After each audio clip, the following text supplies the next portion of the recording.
जय हिंद दोस्तों, कैसे हैं आप सभी। सामान्य हिंदी की जो एक सीरीज चल रही थी उसका ये चौथा लेक्चर है। पिछले 3 लेक्चर में हम लोगों ने पत्र लेखन को कंप्लीट किया, क्योंकि पत्र लेखन से हर बार 2 प्रश्न बनते हैं 10-10 नंबर के। तो 20 नंबर की आपकी तैयारी हो चुकी है 150 में से। अब 130 बचता है, तो आज के इस लेक्चर से 30 नंबर की तैयारी और आपकी हो जाएगी। मतलब अब तक 4 लेक्चर से आप 50 नंबर कंप्लीट कर चुके होंगे, क्योंकि हर बार प्रश्न पत्र में 2 गद्यांश दिए जाते हैं और दोनों गद्यांश से 3-3 प्रश्न बनते हैं। शुरू के 2 प्रश्न जो 3-3 प्रश्न बनते हैं प्रत्येक गद्यांश से, तो एक गद्यांश से जो 3 क्वेश्चंस बनते हैं उनके शुरू के 2 क्वेश्चन जो होते हैं वो 5-5 नंबर के, और जो तीसरा क्वेश्चन होता है वो 20 नंबर का होता है दोनों गद्यांशों में। तो 60 नंबर हो जाता है इस तरह से। तो आज की इस लेक्चर से एक गद्यांश जो 30 नंबर का होता है, मतलब कि आप दोनों गद्यांशों को देखेंगे तो पहले गद्यांश से जो 3 प्रश्न बनते हैं उनमें पहला जो प्रश्न पूछा जाता है वो ये पूछा जाता है कि जो ऊपर दिया गया जो गद्यांश है उसका भावार्थ अपने शब्दों में लिखिए। फिर दूसरा क्वेश्चन होता है कि गद्यांश पर आधारित प्रश्न होता है, एक प्रश्न होगा जिसका उत्तर गद्यांश पर के आधार पर ही देना होता है। तीसरा प्रश्न होता है रेखांकित पंक्तियों की व्याख्या करना।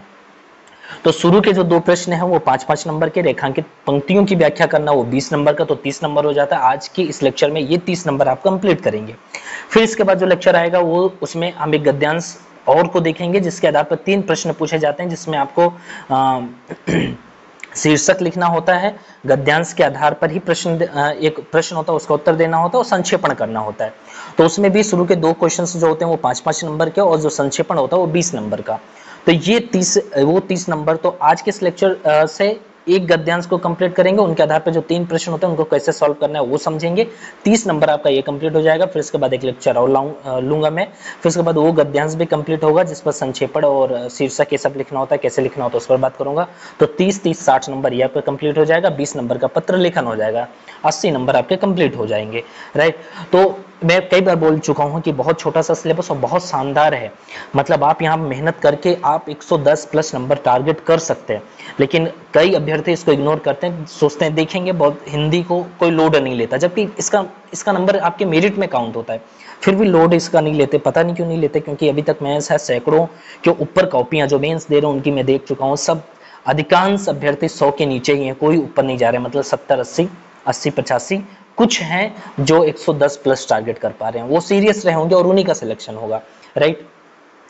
तो आज के इस पहले हम समझेंगे कि भावार्थ, जब जो मैं बोला ना कि गद्यांश पे 3 प्रश्न होते हैं, भावार्थ लिखना होता है, गद्यांश पर आधारित प्रश्नों को सॉल्व करना होता है और एक रेखांकित पंक्तियों की व्याख्या करनी होती है। तो पहले कुछ मूलभूत जो विशेषताएं हैं कि भावार्थ को लिखने से पहले क्या जानकारी हमें होनी चाहिए उसको देखेंगे।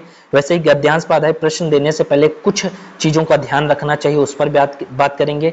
रेखांकित पंक्तियों की व्याख्या करने से पहले कुछ चीजें हमें पता होनी चाहिए, उस पर हम बात करेंगे। फिर आपके सामने एक गद्यांश होगा और गद्यांश पर आधारित 3 प्रश्न होंगे। प्रीवियस ईयर क्वेश्चन पेपर में ये पूछा गया है। राइट। फिर इसके बाद तीनों को मैं यहाँ पे सॉल्व करके दिखाया भी हूँ कि का, और इसके बाद खा, फिर इसके बाद गा। ठीक है, चलिए अब भावार्थ को देखते हैं। देखिए भावार्थ जो होता है, जो गद्यांश होता है उसको मतलब क्या कहते हैं, उसी को सरल शब्दों में समझाना होता है अपनी भाषा में। यहाँ पर 80% भाषा आपकी स्वयं की हो जाती है और 20% भाषा ही हम सिर्फ गद्य की रखते हैं। कैसे, अभी उदाहरण के रूप में देखेंगे। तो देखिए यहाँ पे पहला पॉइंट मैंने लिखा है कि गद्यांश में जो निहित विचार जितने भी होते हैं, जितने भी जो भी विचार हैं उनको संक्षेप में सरल भाषा में लिखने के कौशल को ही भावार्थ कहते हैं। राइट, समझ रहे हैं। जो भी विचार हैं उनको संक्षेप में, संक्षेप का मतलब यहाँ 50 से 60% में आपको लिखना होता है। मान लीजिए आपका गद्यांश में टोटल 100 शब्द हैं, तो आपको तकरीबन 50 से 60 शब्दों में लिखना होता है, संक्षेप में समझाना होता है सरल भाषा में। यदि ये कौशल आपके अंदर आ गया और ये इस तरह से आप कर पा रहे हैं, तो आप समझिए कि आप भावार्थ का जो गद्यांश होगा उसका भावार्थ लिख पाने में सक्षम होंगे। यहाँ पर एक चीज मैंने यहाँ पे लिखी है कि 80% स्वयं की भाषा हो। जब आप सरल भाषा में लिख रहे हैं, ठीक है, आपके अंदर ये कौशल आ जाना चाहिए कि 80% स्वयं की भाषा हो। अभी मैं दिखाऊंगा कि कैसे स्वयं की भाषा हो। और 20% के तकरीबन गद्यांश की भाषा हो, ये होना चाहिए। ठीक है, 50 से 60% होना चाहिए। अब आगे देखिए, इसमें गद्य के सभी मुख्य बातों को थोड़े से शब्दों में लिख या कह दिया जाता है। अर्थात इसकी पहली विशेषता इसकी संक्षिप्तता है। इसमें खंडन मंडन किसी चीज का, किसी विचार का, किसी विषय का खंडन मंडन नहीं किया जाता। यदि खंडन मंडन करेंगे तो चीजें विस्तारित होती चली जाएंगी और जो 50 से 60% में कंप्लीट करने की जो एक सीमा है उसको आप लांघ जाएंगे। तो यहाँ पर खंडन मंडन नहीं होता, टीका टिप्पणी नहीं की जाती, उद्धरण देने की कोई गुंजाइश नहीं होती। लेकिन वहीं पर आप उद्धरण, मुहावरे, दोहा ये सब व्याख्या में करेंगे। वो मैं बहुत शानदार तरीके से दिखाऊंगा कि किस तरह से आप व्याख्या में उदाहरण ये सब दे देते हैं तो आपके नंबर बूम कर जाते हैं। ठीक है, बहुत अच्छे नंबर मिलते हैं। बहुत सावधानी से एक बार आप ये चीजों को समझ लेते हैं तो बहुत अच्छा नंबर पाते हैं। ठीक है, तो यहाँ पे मैं कह रहा था कि खंडन मंडन किसी विषय विचार ये है उनका खंडन मंडन नहीं करना है, टीका टिप्पणी बहुत नहीं करनी है, उद्धरण देने की कोशिश नहीं होनी चाहिए। कोशिश सिर्फ होनी चाहिए कि विचारों को संक्षेप में और सरल भाषा में लिखें। 50 से 60% से ज्यादा ना जाए। 80% स्वयं की भाषा हो, 20% के तकरीबन गद्यांश की भाषा हो। ये बात सत्य है कि जो इंग्लिश मीडियम के होते हैं उनको थोड़ी दिक्कत होती है, क्योंकि 80% स्वयं की भाषा जब ये बात आ जाती है तो मतलब बहुत मुश्किल हो जाता है। कैसे होता है थोड़ा अभी मैं दिखाऊंगा, लेकिन इसका एक रास्ता यही है कि ज्यादा से ज्यादा प्रीवियस ईयर क्वेश्चंस पेपर को सॉल्व करें और जो न्यूज़ पेपर है, एक हिंदी का न्यूज़ पेपर भी देखें, तभी हो पाएगा। और ज्यादा या तो ज्यादा से ज्यादा आप अभ्यास प्रीवियस ईयर क्वेश्चंस पेपर का करें, तब हो पाएगा। लेकिन हाँ, जो हिंदी मीडियम के हैं वो अच्छा नंबर यहाँ पे ले जाते हैं, लेकिन कोशिश करूंगा कि जो इंग्लिश मीडियम के हैं कि उनको भी दिक्कत ना हो, उस हिसाब से कोशिश रहेगी कि समझाने की। ठीक है, आगे देखें तो गद्यांश को 2 से 3 बार पढ़ें। समय खूब होता है आपके पास, ऐसा नहीं कि समय कम होता है, प्रश्न कम है और जो समय जाता है वो पत्र लेखन में, गद्यांश में जाता है। फिर इसके बाद आपका मुहावरे में चले जाता है। इसके बाद जितने भी हैं आपको उपसर्ग लिखना है, प्रत्यय लिखना है, विलोम करना है, वाक्य शुद्धि करनी है। ये सब में बहुत ज्यादा आपको समय नहीं जाने वाला, लेकिन जो समय ज्यादा जाने वाला है ये गद्यांश में ही जाएगा, पत्र लेखन में और मुहावरे में। सबसे ज्यादा समय हम मान सकते हैं कि गद्यांश को देते हैं आप, फिर इसके बाद पत्र लेखन को, फिर एक तरह से मुहावरे को। तो ये एक ऐसा है। तो यहाँ पर ये मत सोचिएगा कि समय बहुत, ऐसा नहीं कि बहुत समय जा रहा है गद्यांश को सॉल्व करने में, तो आप घबराइएगा नहीं। गद्यांश को 2 से 3 बार बहुत ही इत्मीनान से पढ़ें, 2 से 3 बार पढ़ें और महत्वपूर्ण विचारों को रेखांकित करें। जहां पर लगे कि ये महत्वपूर्ण विचार, उसको रेखांकित करते चलें और उसका मूल विषय समझते चलें, उसकी थीम को समझते चलें और उसका मूल विषय जो है आपको लग रहा है तो कहीं वहीं लिख लीजिए, राइट, मूल विषय या रफ कार्य कहीं कर लीजिए, लेकिन मूल विषय को समझते चलिए कि मूल विषय क्या है, लेखक कहना क्या चाहता है। रेखांकित वाक्यों और महत्वपूर्ण शब्दों को मिलाकर एक सार्थक वाक्य बनाने की कोशिश करिए कि जो रेखांकित वाक्य हैं, जो महत्वपूर्ण शब्द हैं, उनको मिलाकर के हमें एक सार्थक वाक्य, एक वाक्य ऐसा बनाइए कि कुछ चीजें छूटे भी ना और महत्वपूर्ण वाक्यों और जो बहुत जरूरी शब्द हैं, वाक्य हैं, उनको आप ले करके पूरी बात अपने कह दे रहे हैं। अलंकारिक शब्दावली का प्रयोग नहीं करना है।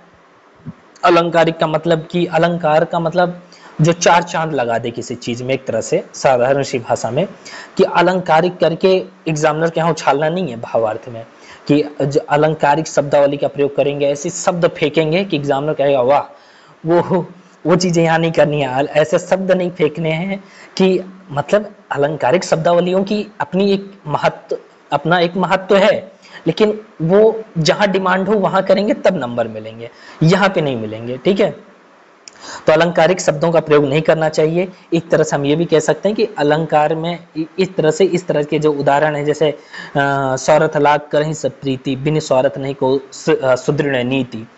हाँ, मनुष्य तन दुर्लभ है, मिले न बारंबार, तरवर जो फल दीजिए, होत न देर अपार।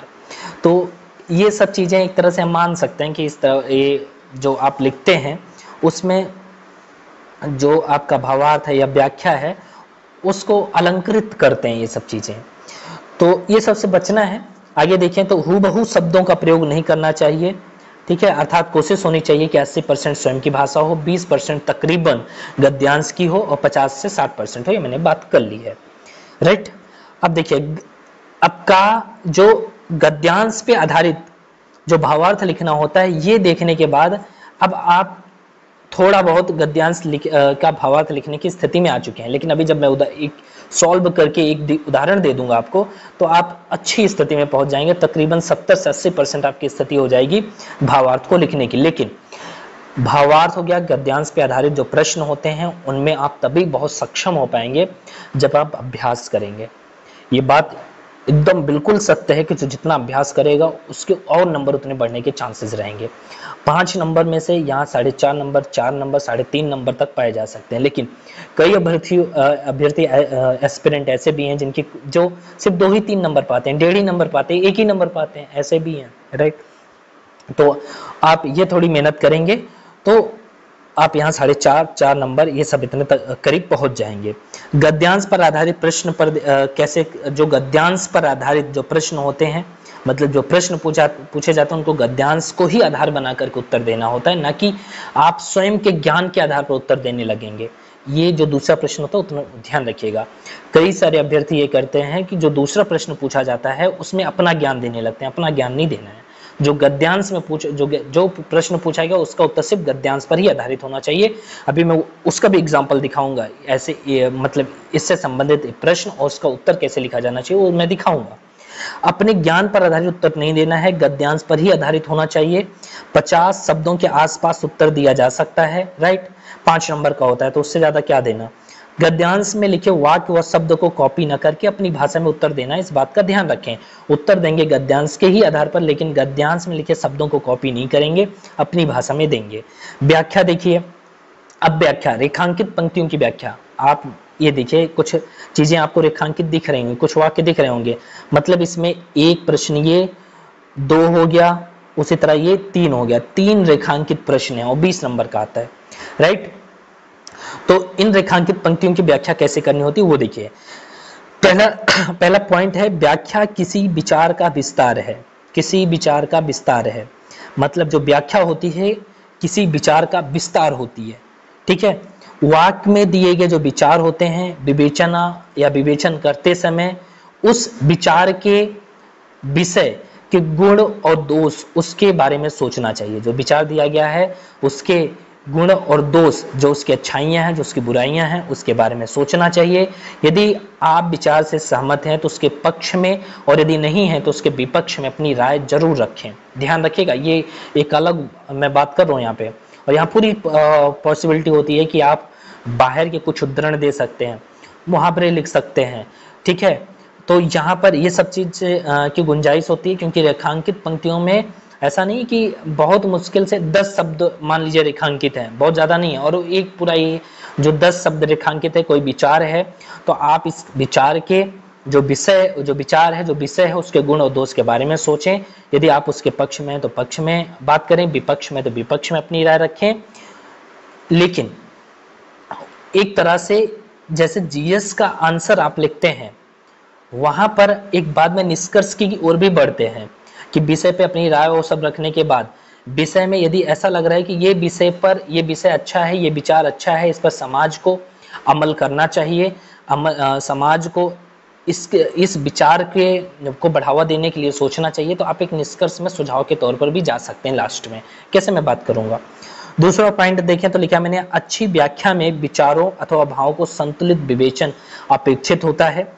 अच्छी व्याख्या में जो विचार होते हैं, जो भाव होते हैं, उनका संतुलित विवेचन करना अच्छा माना जाता है।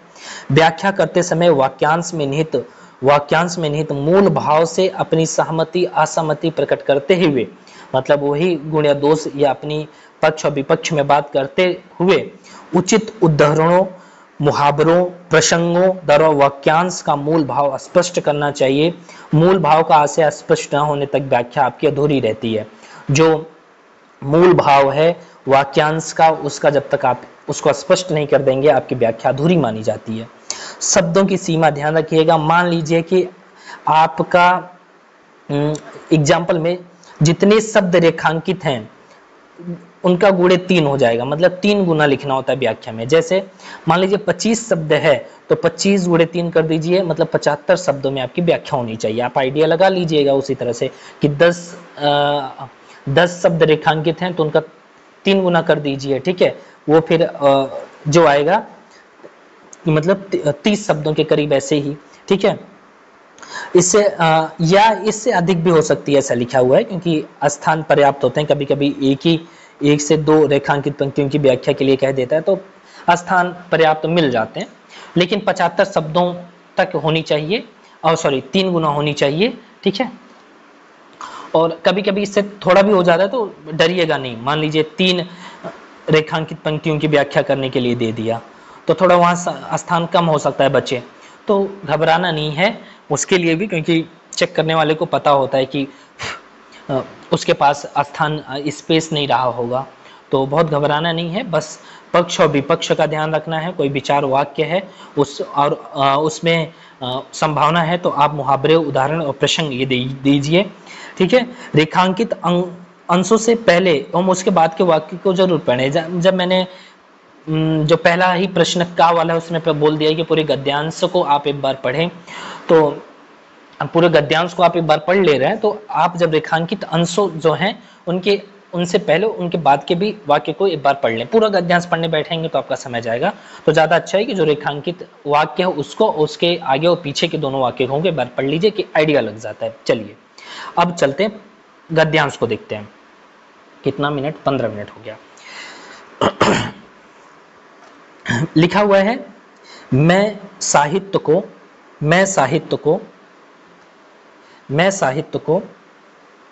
मनुष्य की दृष्टि से देखने का पक्षपाती हूं। कौन? लेखक। जो वाग्जाल मनुष्य को दुर्गति, उसके बुरे हाल से, उसकी बुरी परिस्थितियों से, हीनता का मतलब दूसरों से अपने आप को हीन समझना, हीनता, परमुख अपेक्षिता, हमेशा दूसरों से सहयोग लेने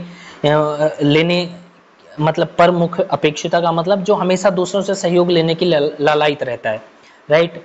ऐसे चीजों को अंडरलाइन करनी है, ठीक है।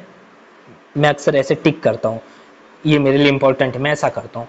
दुर्गति, हीनता, परमुख अपेक्षिता से बचा ना सके। जो साहित्य मनुष्य को उसकी दुर्गति से, हीनता से, परमुख अपेक्षिता से बचा ना सके, जो उसकी आत्मा को तजोद्युक्त न कर सके, जो उसकी आत्मा को प्रज्वलित ना कर सके, जो इसके हृदय को पर दुख कातर और संवेदनशील न बना सके। जैसे एथिक्स में आप करुणा शब्द सुने होंगे, करुणा, या आप सहानुभूति, समानुभूति जैसे शब्दों को सुने होंगे।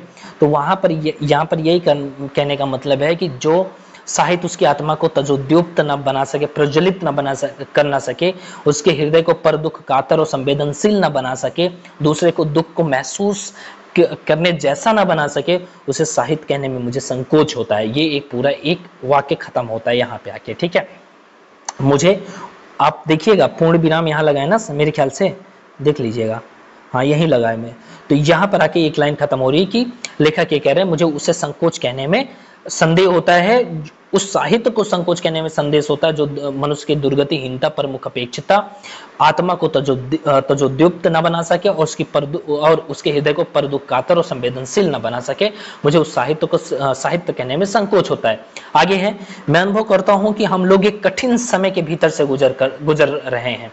मैं अनुभव का मतलब लेखक ऐसा अनुभव करता है कि हम लोग एक कठिन समय के भीतर से गुजर रहे हैं। आज नाना भांति के संकीर्ण स्वार्थों ने मनुष्य को कुछ ऐसा अंधा बना दिया है कि जाति मतलब संकीर्ण स्वार्थ जो हैं, स्वार्थों ने मनुष्य को कुछ ऐसा अंधा बना दिया है कि जाति धर्म निर्विशेष, जाति धर्म से परे जाकर के, जाति धर्म निर्विशेष का मतलब जाति धर्म से परे जाकर के, जाति और धर्म में बंध करके नहीं, उससे परे जाकर के, उससे हट करके मनुष्य के हित के बारे में सोचना संभव हो गया है। मतलब स्वार्थ ने इस तरह से हमें जकड़ लिया है कि हम जाति धर्म जैसे चीजों में ऐसे जकड़ गए हैं कि उससे हट करके, उससे परे जाकर के हम मनुष्य के हित में सोचना भूल गए हैं। ऐसा लग रहा है कि किसी विकट दुर्भाग्य के इंगित पर दलगत स्वार्थ प्रेम ने मनुष्यता को दबोच लिया है। दुनिया छोटे छोटे संकीर्ण स्वार्थों के आधार पर अपने अनेक दलों में विभक्त हो गई है। आज दुनिया छोटे छोटे स्वार्थों के आधार पर विभिन्न दलों में विभक्त हो गई है और दल में विभक्त हुई है, सिर्फ दल में विभक्त हो गई है। और दल में विभक्त हो जाने से दूसरे दल का जो व्यक्ति है, अभी आगे आप पढ़ेंगे तो इसमें है अपने दल के बाहर का आदमी, जो अपने दल के बाहर का आदमी है उसे संदेह की दृष्टि से देखा जाता है, उसको संदेह की दृष्टि से देखा जाता है। उसके रोने गाने पर आशा उद्देश्य का आरोप किया जाता है, उसको नियोजित बताया जाता है। उसके रोने और गाने को एक नियोजित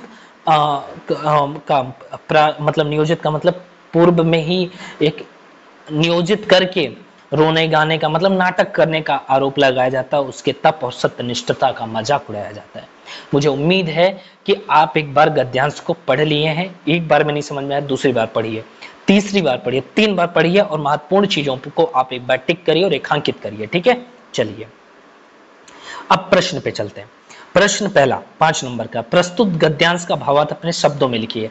अब अपने शब्दों में लिखना है, बहुत ध्यान से देखिएगा मैंने कैसे अपने शब्दों में लिखना है। 80% मैंने अपनी भाषा लिखी और 20% मैंने गद्यांश की भाषा को चुराया है। वो कैसे, देखिए मैं थोड़ा इसको छोटा करता हूं। मैंने लिखा है कि उपयुक्त गद्यांश, देखिए जो मेरे लिए इंपॉर्टेंट हो जाता है यहां पर, इंपॉर्टेंट हो जाता है कि मैं दुर्गति के अर्थ को अपनी भाषा में समझा दूं, हीनता को अपनी भाषा में समझा दूं, प्रमुख अपेक्षिता को अपनी भाषा में समझा दूं, उसकी आत्मा को तजोद्युक्त को अपनी भाषा में समझा दूं, हृदय को पर दुखाता और संवेदनशील के लिए कुछ दूसरा शब्द लेकर के आऊं, सरल शब्दों में समझाऊं। फिर इसके बाद में आगे बढ़ते हुए फिर चले जाऊं, आज नाना भारती के संकट स्वार्थों ने मनुष्य को कुछ ऐसा अंधा बना दिया है कि जाति धर्म विशेष मनुष्य के हित के बाद में सोचना संभव हो गया, कुछ इसको टारगेट करके समझाऊं। ये जरूरी चीजें हैं जो होनी चाहिए। ऐसा लग रहा है किसी विकट दुर्भाग्य के इंगित दलगत स्वार्थ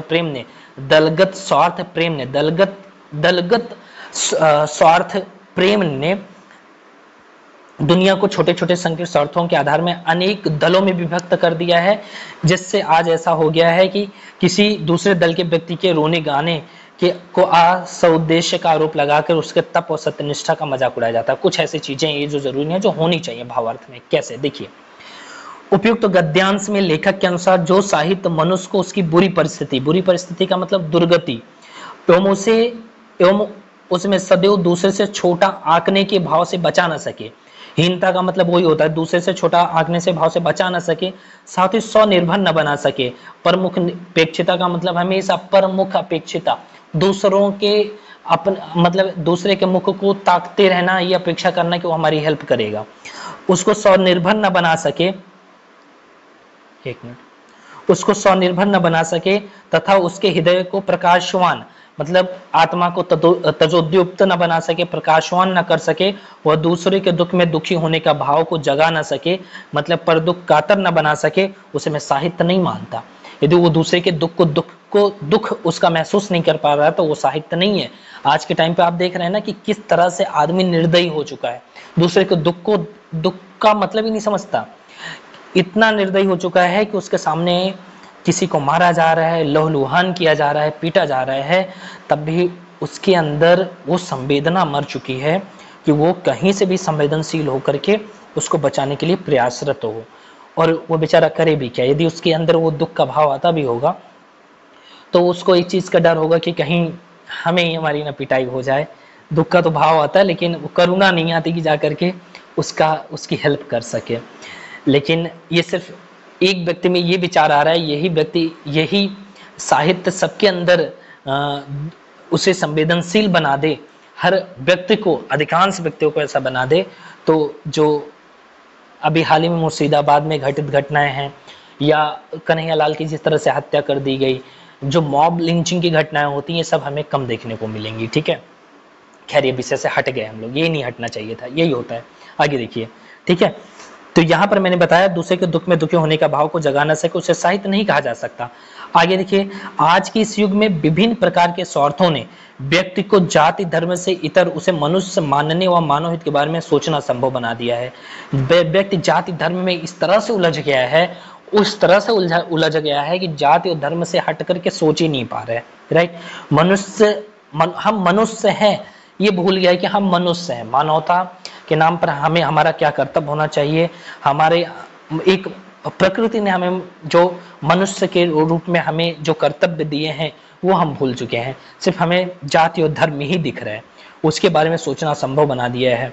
और यदि साहित्य क्या होता है, साहित्य यही है। साहित्य यदि आप पढ़ते हैं तो आप समाज के हित के बारे में सोचते हैं, आपके अंदर अच्छे मूल्यों का विकास होता है।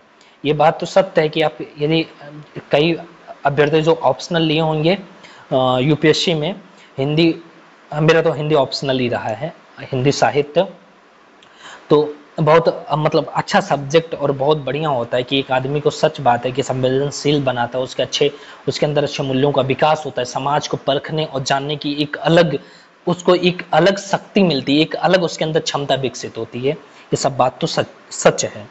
तो आगे मैं बात करूं, आगे मैंने लिखा है कि दलीय स्वार्थ के कारण, दल के जो स्वार्थ हैं उससे आदमी इस तरह से बंध गया है कि दूसरे दल के व्यक्ति का दुख में रहना, उसका रोना पूर्व नियोजित बता करके, इसमें भी कुछ चाल बता करके, मतलब उसकी ईमानदारी और तब की खिल्लियां उड़ाई जाती हैं।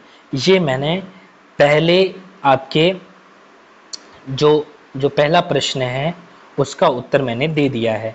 आप एक बार खुद से देखिए, मेहनत करिए, टाइम देना पड़ेगा भाई। आप 30 नंबर यहाँ से ले जा रहे हैं और 30 नंबर के लिए जो मैंने आज समझाया है इस पर आप अपना समय दीजिए, बैठिए, जो मैंने व्याख्या की है, जो यहाँ जो गद्यांश में है उससे तुलना करिए, देखिए कि कैसे दोनों में अंतर है। और मैं ये नहीं कह रहा हूँ कि जो मैंने यहाँ पर जो भावार्थ लिख दिया है यही अंतिम है, नहीं भैया, इससे भी अच्छा आप सोच सकते हो, अच्छा लिख सकते हो, इसमें इतनी सी गुंजाइश नहीं है, क्योंकि हर व्यक्ति की क्षमता अलग अलग होती है।